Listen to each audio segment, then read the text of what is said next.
భార్య నీ హృదయంలో నుంచి ఏం కోరుకుంటుందంటే, ఫస్ట్ దేవుని తర్వాత నీ భార్యకి ప్రధాన స్థానం భార్యకే ఇవ్వాలి. నేనంటాను, భార్యకి నీవు ప్రధాన స్థానం ఇచ్చినప్పుడు నీ ఇల్లు ఒక చిన్న పరలోకంలాగా ఆమె చేసింది. ఇల్లు ఊడవాలన్నా రోత పట్టించాలన్నా ఎవరి చేతిలో ఉంది? హల్లెలూయా. ఇల్లు కంపు కొట్టాలంటే ఎవరి చేతిలో ఉంది? మన బాత్రూములు కంపు కొట్టాలంటే, మన ఇల్లు కంపు కొట్టాలంటే ఆమె చేతిలోనే ఉంది కదా. దీన్ని బట్టి మీరు అర్థం చేసుకోండి. అంటే నేను అనేది ఏమిటంటే, భార్యకి నా భర్త హృదయంలో ఇంకొక స్త్రీకి స్థానం ఉంది, నాకు రెండో స్థానమో మూడో స్థానమో అసలు స్థానమే లేదు అనుకుంటే నీ కొంప కొల్లేరే. నేనొక్కటే చెబుతాను, తల్లిని ప్రేమించు, భార్య తర్వాత తల్లికి స్థానమే. ఏంటి చూస్తున్నారు? నిజం కదా? ఇదిగో మరలా మీరు ఏమన్నా ఉంటే ఇప్పుడే చెప్పండి. హల్లెలూయా. తల్లిని తండ్రిని విడిచి భార్యను హత్తుకొను. వాక్యం ఇది. విడిచి అంటే దాని అర్థం ఏంటి? ఏరుబోయి అని కాదు. తమరు హృదయంలో ఎవరికమ్మా ప్రధాన స్థానం, అక్కడే నీ కుటుంబం దెబ్బతింటుంది. నిన్ను నమ్మి ఆమె నీ కొరకు సమస్తము త్యాగం చేసి వచ్చింది ఆ తల్లి. ఆమెకి నీ హృదయంలో ఏ స్థానం కోరుకున్నది? మనుషులలో ప్రధాన స్థానం ఆమెదే అయ్యి ఉండాలి. దేవునికి స్తోత్రం చెప్పాలి. కన్న బిడ్డల కంటే కూడా భార్య ఎక్కువ, కన్న తల్లిదండ్రుల కంటే కూడా భార్యే ఎక్కువ. అంతే. దానికి ఎవరైనా వాక్యానుసారంగా వచ్చే నాతో వాదించవచ్చు. ఒక మాట చెబుతున్నాను, నేను వినండి, మీకు అర్థం కావాలి. ఒక ప్రొఫెసర్ గారు పెళ్ళయ్యి ఒక బిడ్డ పుట్టిన ఒక పాప కాలేజీకి వెళ్తే ఆ పాపని పిలిచి ఆమెతో ఒక మాట చెప్పాడు. అమ్మా, నీకు ఇష్టమైన వారి 10 పేర్లు ఈ బోర్డు మీద రాయన్నాడట. ఇష్టమైన వారి పేరు టకటక రాసింది 10 పేర్లు. ఒక 4 పేర్లు, ముఖ్యం కాదనుకున్న 4 పేర్లు తుడిచేయన్నాడు. తుడిచేసింది. ఇక 6 పేర్లు ఉన్నాయి. 6 పేర్లు ఎవరి అంటే, తన అత్తగారిది, మామగారిది, తన తల్లిగారిది, తండ్రి గారిది, తన భర్తది, తన కొడుకుది.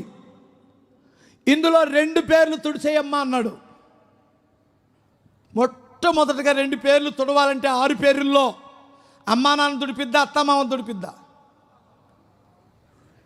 దెబ్బకే తుడిపేసింది అత్తమామదే. వాళ్ళు ఎప్పుడు పోతారని ఎదురు చూసే బ్యాచ్ ఉంటుంది కదా. అవును కదా? అది ఇంటర్నేషనల్ గొడవ, నన్ను అడగొద్దు. నేను దానికి పోతాను కాదు. నీ వల్ల కాదు, నా వల్ల కాదు, ఎవడల్ల కాదు. ఈ అత్తమామని ఇద్దరం తుడిపేసింది. ఇంకెవరున్నారు అక్కడ బోర్డు మీద? అమ్మ, నాన్న, కొడుకు, భర్త. ఆ శోధకుల్లాగా ఆ సార్ ఏమన్నాడంటే, అమ్మాయి 4 పేర్లు ఉన్నాయి కదా, అందులో 2 ముఖ్యం అనుకుంటే 2 ఉంచు, ముఖ్యం కానీ 2 తుడిచే అన్నాడు. అమ్మ బాబోయ్, అమ్మా నాన్న ముఖ్యమా, కొడుకు భర్త ముఖ్యమా? కొంచెం బాధేసింది, కానీ ఏముందిలే, నా భర్తే నా కొడుకే ముఖ్యం కదా అనుకొని అమ్మా నాన్న పేరు తుడిసేసింది. చివరకు వాళ్ళే మిగిలింది ఎవరో? భర్త, కొడుకు. ఇప్పుడు ఆ శోధకుడు ఇందులో 2 పేర్లు ఉన్నాయి కదా, తల్లి, ఒక్క పేరే ఉంచు, ఒక్కడు తుడిపోయి అన్నాడు. ఇంకా అమ్మాయి సున్నితమైన హృదయం ఏడ్చేస్తుంది. అయ్య బాబోయ్, నా భర్తనా ముఖ్యమా, నా కొడుకు ముఖ్యమా నా జీవితంలో? చెంపలమ్మట అలా కళ్ళమ్మ నీళ్ళు కారిపోతున్నాయి. భర్త లేకపోతే భర్తే తన జీవితం, కొడుకే తన జీవితం. మరి ఇప్పుడు ఎవరు ముఖ్యం? ఒక్క నిమిషం ఏడ్చుకొని కళ్ళమ్మ నీళ్ళు తుడుచుకొని కొడుకు పేరు తుడిపేసింది. అందరూ సైలెంట్ అయిపోయారు. అప్పుడు ఆ సార్ అడిగాడు, అమ్మా పాప, ఏంటి నాకు చిత్రంగా ఉంది, కన్నవారు ముఖ్యం కాదనుకున్నావు, సరిపోని కడుపును పుట్టినవాడు కూడా నీ జీవితంలో ముఖ్యం కాదనుకున్నావు, మధ్యలో వచ్చినటువంటి వాడు భర్త నీకు ఎలా ముఖ్యమయ్యాడు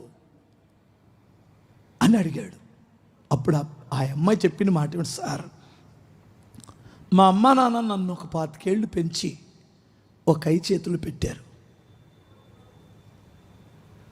నేను నా కొడుకును ఒక 25 ఏళ్ళు పెంచి ఒక అమ్మ చేతికి ఇవ్వాలి.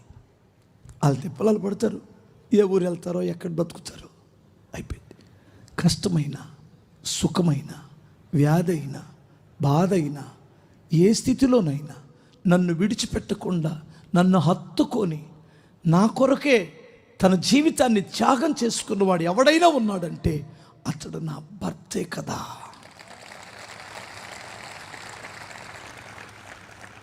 ఆయనే నాకు ముఖ్యం, అమ్మా నాన్న ముఖ్యం కాదు, కడుపును పుట్టినవారు ముఖ్యం కాదు, నాకు ముఖ్యం నా భర్తే అని చెప్పిందట. అంటే ఒక స్త్రీ హృదయంలో ముఖ్యమైన వ్యక్తి ఎవరో, నీ హృదయంలో ముఖ్యమైన వ్యక్తి ఎవరో,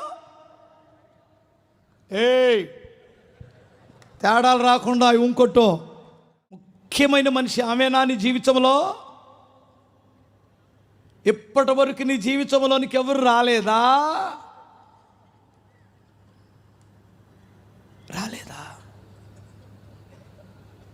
ట్రై చేసేవా కానీ ఎవరు అనుమతించలేదా? శాపం అక్కడి నుంచేనమ్మా స్టార్ట్ అయ్యేది. ఒకడు అంటాడు, ఇంత ముఖ్యమనుకొని నీ కొరకు అమ్మా నాన్నని, అక్క చెల్లెల్ని, బంధువుల్ని, రక్త సంబంధుల్ని అందరిని కాదనుకొని వస్తే, ఉంటే ఉండు, పోతే పో, న్యాయమేనా? తెగిచ్చిందో ఇల్లు కాలిపోయింది. జాగ్రత్త.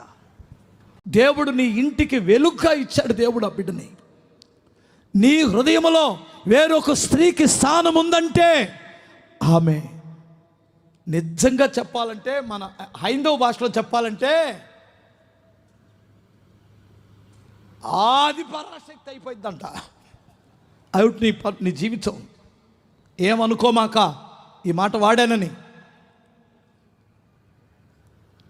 బ్యాలెన్స్ చేయి కుటుంబాన్ని. స్తోత్రం చెప్పాలి. 2 చేతులు చెప్పండి. చెప్పాలి. 2 చేతులు చెప్పండి.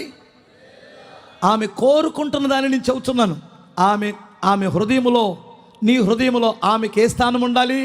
మనుషులలో ప్రధాన స్థానం ఉండాలి. ఇంకా తర్వాతే ఎవరైనా